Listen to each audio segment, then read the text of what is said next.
Salut à toutes et à tous, bienvenue dans Je C'était Podcast. J'espère que vous allez bien, que vous vous réjouissez à l'idée de voir les vacances de Noël arriver. Peut-être êtes-vous encore en quête d'un petit cadeau à mettre sous le sapin pendant ce marathon festif qui vous attend. Eh bien, je vais peut-être pouvoir vous aider parce qu'aujourd'hui, j'accueille à mon micro Karim Pont, concepteur et auteur du jeu Tennis Quiz Le Match, jeu de société sorti cette année. Il va nous expliquer en quoi il consiste précisément. C'était aussi une occasion idéale pour m'entretenir avec ce passionné de tennis, entraîneur, formateur, arbitre, responsable de club et d'école, écrivain à ses heures perdues. Karim a aussi fait partie du top 50 belge pendant plusieurs années et il travaille depuis 5 ans pour la Fédération Tennis Wallonie-Bruxelles où il est référent éthique et responsable de la promotion, de la labellisation des écoles de club et du programme École au tennis. Il va nous parler de tout ça dans ce numéro hors série, hors actu, qui j'espère vous plaira. L'actualité, elle, reviendra pendant les fêtes avec plusieurs numéros prévus en compagnie de chouettes invités, joueurs et joueuses, coachs. Si vous ne voulez rien rater de ces entretiens, eh bien abonnez-vous sur Spotify, Apple Podcast ou Deezer et vous recevrez une notification quand un nouveau Je C'était Podcast est mis en ligne. Merci en tout cas de votre fidélité grandissante. Je vous souhaite une excellente écoute. Silence s'il vous plaît, les joueurs sont prêts.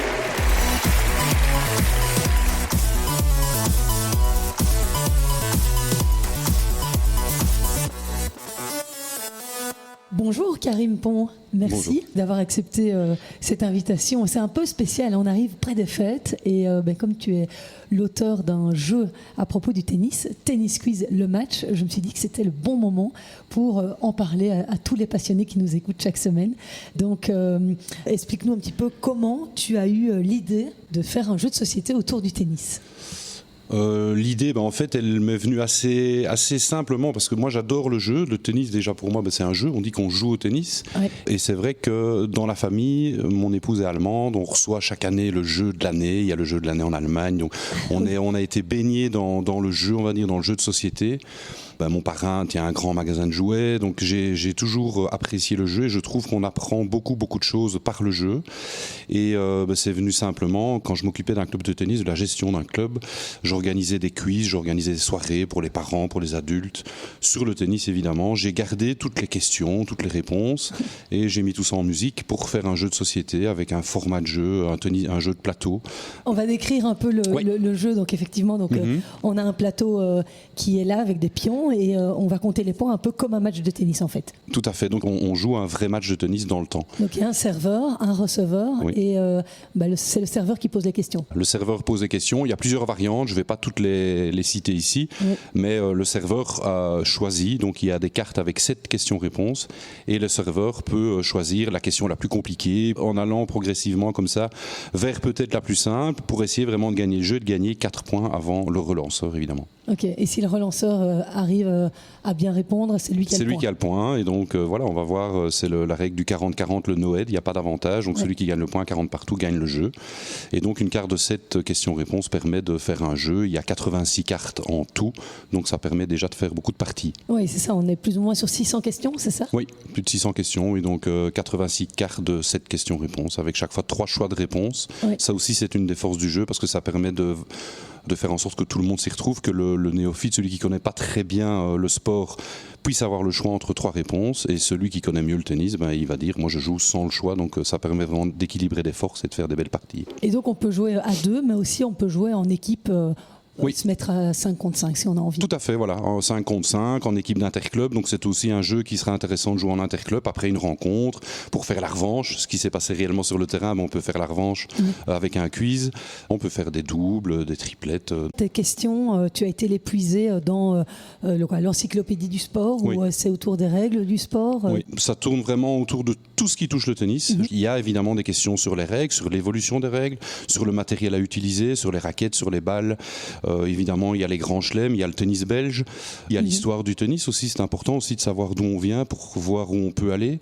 Les anecdotes, ce qui est assez croustillant aussi, c'est des petites choses qui sont vécues par les champions dans la vie de tous les jours. Et ça aussi, ça fait parfois sourire parce que ça aussi, ce sont des choses qui sortent de l'ordinaire et que même les grands joueurs ou ceux qui connaissent très bien le tennis, les encyclopédies du tennis, comme on les appelle parfois, peuvent caler avec ce genre de questions-là.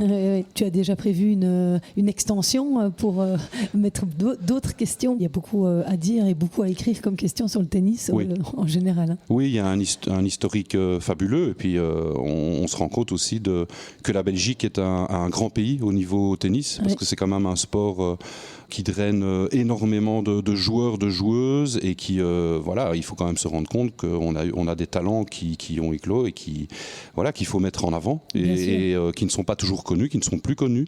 Et c'est important aussi d'insister là-dessus.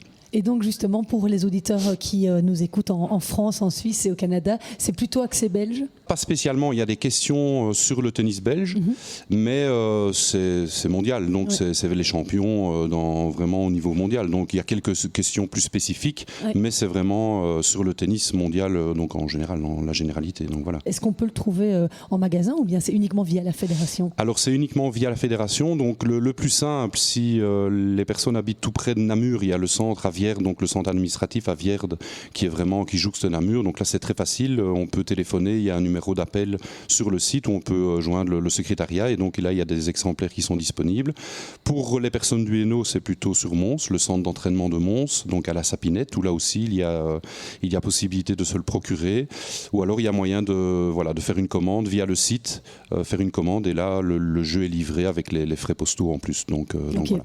Et le jeu est à quel prix ? Il est à 25 €. Si jamais j'avais des auditeurs français qui auraient envie de se le procurer, c'est possible ? Oui, tout à fait. Donc on peut l'envoyer, on peut l'expédier en France, il n'y a pas de souci. Tu parlais du relais via la fédération, parce que toi tu y travailles à la fédération depuis 5 ans, et donc c'était aussi l'occasion de te rencontrer parce que tu y évolues. Tu étais aussi toi-même un très bon joueur, si je ne m'abuse. Très bon joueur national, on va dire.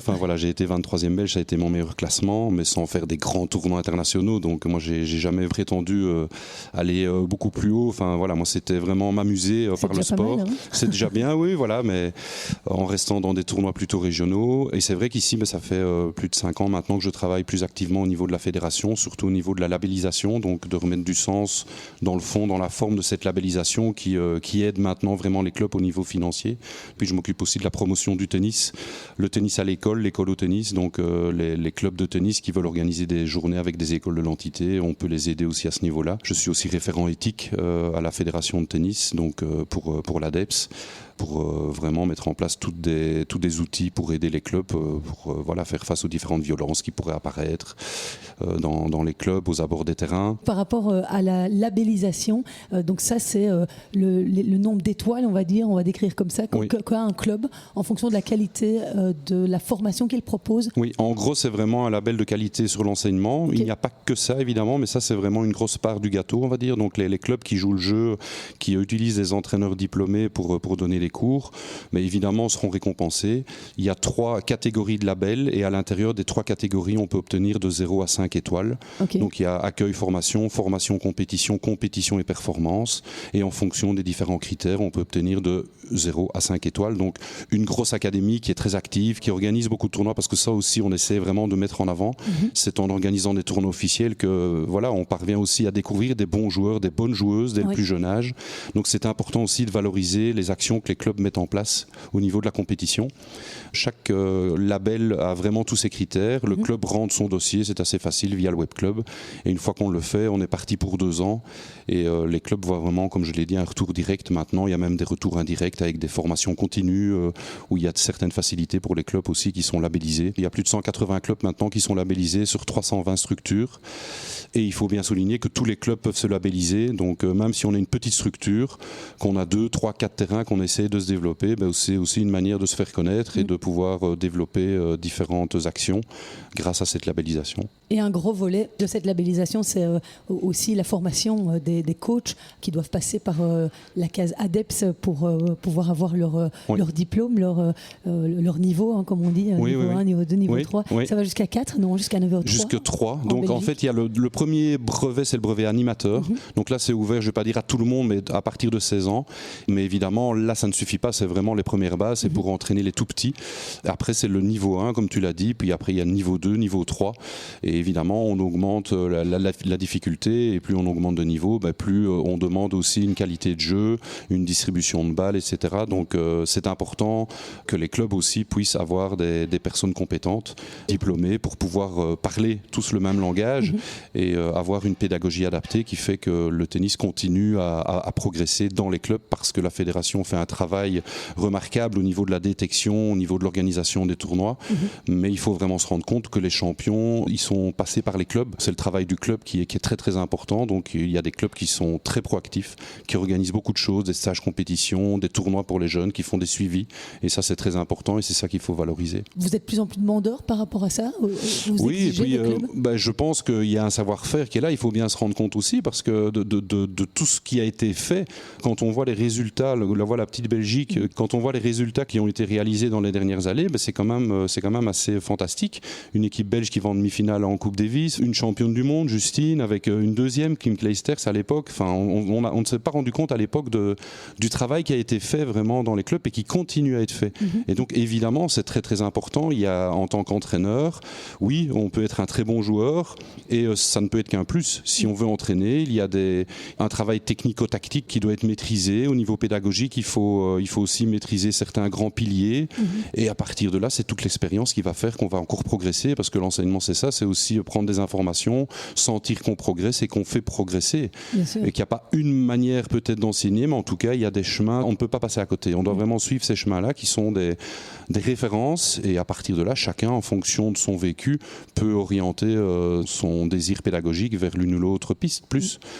Au plus tu as un bon label, au plus tu as d'étoiles, au plus tu es récompensé financièrement. Oui, donc ça, nous, la Fédération de tennis n'a aucune emprise là-dessus. C'est la Fédération Wallonie-Bruxelles qui octroie depuis 4 ans des enveloppes fermées. Donc on ne sait jamais combien la Fédération de tennis va recevoir, parce que c'est vrai qu'il y a de plus en plus de fédérations qui ont vendu ça, de fédérations sportives, donc qui rentrent en ligne de compte.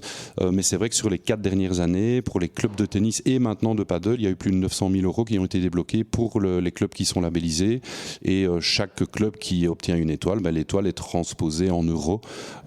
Et voilà, ça dépend d'une année à l'autre en fonction du nombre de clubs, en fonction du nombre de fédérations. Donc, mais ça aussi, ça aide vraiment les clubs. Oui. Et si les clubs ou les responsables de clubs ont besoin d'informations sur la labellisation, ils se tournent vers Karim Pong. Voilà, ils n'hésitent pas. Moi, je peux faire une visite club, je peux me rendre chez eux pour leur expliquer. C'est toujours très sympa. Comme ça, moi, je vois aussi en fonction des installations, des infrastructures, de leurs objectifs à moyen, à court, à long terme. Voilà, en fonction des membres, en fonction de ce qu'ils veulent mettre en place, des tournois organisés, leur donner les informations nécessaires pour pouvoir organiser ce qu'ils voudraient organiser pour continuer à grandir. Tu parlais tout à l'heure d'une spécialisation dans l'éthique. Comment tu trouves que les choses évoluent dans ce secteur-là, dans la société d'aujourd'hui par rapport à il y a 20 ans? On essaye, en fait, l'ADEPS met en place des outils. Il y a un observatoire de l'éthique qui a été mis en place il y a 2-3 ans, donc c'est pour ça qu'on est rentré dedans. Moi, je suis référent éthique pour le tennis, pour le paddle et pour le pickleball. Et c'est vrai qu'au tennis, par rapport peut-être à d'autres sports collectifs, il y a peut-être moins de violence. Maintenant, quand on parle de violence, c'est des violences qui peuvent venir un petit peu de tout genre, mais il y a peut-être moins de violence que dans d'autres sports qui sont plus médiatisés, mais le peu de violence qu'il y a, c'est déjà de violence de trop. Donc s'il y a des choses à mettre en place, on doit pouvoir le faire. C'est surtout quoi par rapport aux parents? Par rapport aux parents, c'est très très varié. C'est vraiment c'est par rapport à la violence qui peut subvenir dans les clubs, avoir des référents éthiques aussi dans les clubs. Ils peuvent donner les informations nécessaires pour l'affichage de différentes campagnes, par exemple, pour sensibiliser les parents justement à leur rôle de parents et pas prendre le rôle d'entraîneur. Et donc les clubs qui sont labellisés doivent aussi avoir un référent éthique, donc une personne de contact, un point relais qui fait passer les informations donc de l'ADEPS, de la fédération vers le club, et qui peut aussi nous transmettre s'il y a des choses qui se sont passées durant un tournoi ou bien que sais-je. C'est important d'avoir des personnes qui servent de point relais. Les clubs doivent avoir un référent éthique, donc, et les entraîneurs doivent aussi rendre un certificat montrant qu'ils peuvent entraîner des mineurs d'âge d'âge à partir du moment où eux, ils sont majeurs. Donc c'est important que les responsables d'écoles de tennis aussi connaissent les personnes qui donnent cours. Bien sûr. Et donc c'est important que l'entraîneur puisse donner c'est un modèle, le 592B, qu'on peut se procurer à la commune. Donc c'est un extrait du casier judiciaire. Comme quoi on peut entraîner, on peut s'occuper de mineurs d'âge. Et ça, c'est obligatoire, donc c'est rentré maintenant dans les statuts, donc les clubs de tennis doivent le faire. Et c'est important aussi de savoir qu'il y a des gens comme toi qui ont ce rôle-là, qui vont un petit peu partout dans les clubs pour justement faire appliquer tout ce genre de règles. C'est vrai qu'on parle toujours du fair play, des valeurs du sport. Et là, j'invite aussi peut-être les responsables de clubs ou les responsables d'écoles de tennis d'aller sur le site. Il y a des jeux éthiques, vous allez voir, c'est très très simple. Il y a un jeu, c'est les belles images du tennis, c'est très facile. C'est pour des enfants de 8 à 15, 16 ans. Il faut mettre en relation les images de vie, les images de tennis. Un enfant qui brosse son terrain, un enfant qui range sa chambre, un enfant qui serre la main de l'adversaire, un enfant qui n'est plus un enfant, qui serre la main de son patron, de sa patronne, qui fait un travail en équipe, un enfant qui joue en interclub. Il y a plein de valeurs comme ça, il y a 30, 40 valeurs qui sont reprises. Et là, les parents aussi, de compétiteurs, se rendent compte que même si l'enfant n'arrive peut-être pas à ce qu'eux auraient bien voulu qu'ils arrivent, ils se rendent compte que ça a apporté énormément de choses pour leur vie future d'adulte. Oui, une école de vie, le tennis, ça c'est sûr. Oui, mais il faut y aller dans le concret, parce qu'on parle souvent du fair play, de l'école de vie, mais qu'est-ce que c'est en réalité? Et donc les jeux éthiques sur le site de Tennis Wallonie-Bruxelles développent bien tout ça, avec des valeurs de vie qui sont vraiment mises en corrélation avec les valeurs du tennis. Et les enseignants même du primaire et du secondaire, parce qu'on fait aussi des animations avec les écoles, qui sont revenus vers moi en disant mais ça c'est chouette, parce que maintenant je me rends compte que le tennis, je n'aimais pas a priori, mais je me rends compte qu'il y a des valeurs autres que celles que j'avais imaginées. Et donc ça donne une ampleur en plus à ce sport, à ce beau sport. Et par rapport au lien que tu fais entre les écoles et le terrain, qu'est-ce que tu constates au fil des années? Il y a toujours le même intérêt pour le tennis qu'il y a 10-15 ans quand Justine et Kim étaient à leur top, puisqu'on sait que ça a été quand même un moment assez historique pour le pays. Oui, tout à fait. Oui, évidemment, il y a de l'intérêt. L'évolution du matériel, le fait de jouer avec des petites raquettes, des raquettes légères, des balles en mousse, des terrains adaptés, on parvient à des premières formes d'échange, on parvient à rendre le sport individuel collectif. Donc là aussi, les profs de gym sont heureux de constater, les profs dans les écoles de tennis peuvent aussi faire de ce sport individuel un sport collectif, et les enfants, ils aiment bien jouer ensemble. Et puis après, évidemment, en fonction des niveaux, on va aller plus vers des cours à 6, à 4, mais le chiffre ne doit pas faire peur. On vit en société, on a besoin des autres, c'est très gai de faire des jeux collectifs, donc il faut vraiment les utiliser. Et encore une fois, on a un savoir-faire énorme au niveau du tennis là-dedans. Donc c'est une première approche qui est vraiment très intéressante. Et puis en fonction du désir de l'enfant, s'il veut continuer à progresser, il peut faire des tournois, il peut commencer par des interclubs où là aussi c'est très collectif. Et s'il veut continuer, il va aller plus vers lui, vers sa performance personnelle. Et non, ça continue vraiment bien à se développer de plus en plus. Oui. C'est bien, parce que j'ai l'impression que la société d'aujourd'hui tend plus vers l'immédiateté. Il faut pouvoir être performant tout de suite, d'où notamment, je pense, le succès du padel, qui est quand même nettement plus aisé en termes techniques. Et aujourd'hui, les jeunes, ils veulent tout de suite. Il faut que ça aille vite. Oui. Et donc, c'est pour ça que ma question était plus orientée. Tiens, est-ce que ça a changé? Mais c'est bien de constater qu'il y a toujours un intérêt. Il y a un intérêt. Et puis, de toute façon, à partir du moment où on parle de la réalité du terrain, le jeu est tellement développé qu'on réussit. On réussit très vite aussi au tennis avec le matériel qui est là. Oui. Et c'est vrai qu'au paddle, on réussit très vite. La raquette, c'est le prolongement de la main. Donc, un adulte qui va commencer, il va prendre du plaisir très rapidement parce qu'il va sentir qu'il progresse, qu'il maîtrise des choses. Au tennis, on peut très bien le faire aussi. Ça prend peut-être plus de temps. Au paddle, oui, on réussit, mais à un moment donné, on va sentir aussi qu'on va devoir travailler techniquement, physiquement, tactiquement avec un partenaire qu'on connaît peut-être un peu moins bien. Donc, il y aura aussi des choses à apprendre. On va sentir peut-être qu'on progresse très vite, mais à un moment donné, il faudra aussi se remettre en question, et c'est là aussi qu'il faudra être fort. Voilà, à un moment donné, on va arriver peut-être aussi à un point de rupture où soit ça passe ou soit ça casse, et on va continuer ou pas. Au tennis, il y a toujours une grande marge de progression. Donc ça aussi, c'est une des grandes forces. Donc c'est très intéressant aussi. On sent qu'on progresse à tous les âges encore. Oui. C'était intéressant, Karim, de pouvoir te rencontrer. C'était une première pour toi dans Je C'était Podcast. Oui, merci, mais c'est avec plaisir, vraiment. Oui. Et puis, donc, je vous rappelle que Karim a donc créé ce jeu Tennis Quiz, le match que vous pouvez peut-être offrir à vos proches pour la Noël. Qui sait, on approche des fêtes. Et moi, j'en offrirai également à 5 heureux Je C'était Podcasteur, donc c'est-à-dire les gens qui participent à mon supporting cast, qui me soutiennent tout au long de l'année. Je mettrai ça sur mes réseaux sociaux et ils vont pouvoir gagner un de ces 5 jeux. Donc voilà. Merci Karim d'avoir été là. Merci beaucoup Christelle, c'était très chouette. Et merci au tennis club de la Bruyère, où on est. Il y a une jolie petite oui, on profite du soleil là. C'est vrai qu'on a bien choisi le créneau de la semaine. Oui, et ils viennent de tout refaire d'ailleurs. Oui, le site s'agrandit très fort, donc ils ont fait 4 nouveaux terrains de paddle. Ils sont sur un projet aussi de 4 terrains de tennis en plus, 2 terrains de tennis en plus. Oui. Donc le tennis et le paddle ont encore de bonnes années à vivre. À la Bruyère. À la Bruyère. Et je sais qu'au bar, ils sont bons aussi. Partout. Oui. Il y a une borne éthylotest aussi. Voilà. Si on peut sauver une vie ou l'autre aussi, grâce à ça, ça fait partie de l'éthique. C'est important, évidemment. Ça fait partie de l'éthique. Et donc, des bornes éthylotest, ça, c'est sympa. Je ne savais pas que ça existait. Ce sont des bornes pédagogiques, oui. Il y a les clubs qui peuvent se le procurer. Donc là aussi, ça rentre dans la labellisation.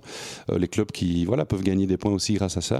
Okay. Au début, dans les années 80-90, il y avait ça. Alors, cette sortie des boîtes, c'était plutôt un jeu qu'autre chose. Et ça faisait parfois l'effet inverse. Mais ici, je l'ai vécu. J'ai eu un cas concret où une personne était vraiment sous l'emprise de l'alcool, voulait reprendre la route et on lui a dit non. Elle a soufflé, elle a bien vu qu'elle était loin, donc elle a dû boire autant de litres d'eau, s'arrêter. Elle savait que l'amende allait être d'autant, donc c'est pédagogique. Ouais. Ça a le coût, mais comme je l'ai dit, si ça sauve 1, 2 ou plusieurs vies, ça vaut la peine. Mais ça augmente aussi le niveau de labellisation du club s'il s'en procure un. Tout à fait, oui. Eh bien, parfait. Merci pour toutes ces informations et on se retrouve très bientôt sur ou en dehors du terrain. Merci Christelle. À bientôt. Oui, à bientôt.